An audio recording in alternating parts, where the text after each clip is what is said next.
Hi mga kabesh! Meron na naman akong ituturo sa inyo na alam kong isang magandang paalala para sa ating lahat. Alam niyo ba ang trangkaso ay isang pangkaraniwang sakit? Karamdamang nakakahawa. May sintomas ito na lagnat, ubo, sipon, sakit ng ulo, biglang pagkapagod. At kapag ito ay hindi naagapan, nagdudulot ito ng mas malalang karamdaman tulad ng pneumonia.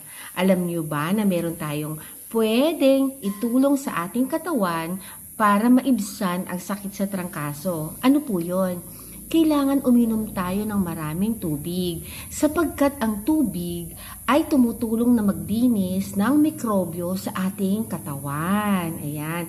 Uminom tayo ng vitamin C kasi ito ay nagpapalakas ng ating immune system. At syempre, alam niyo naman yung lambing natin sa ating mga magulang, gumagawa sila ng mainit na sabaw. Kaya tayo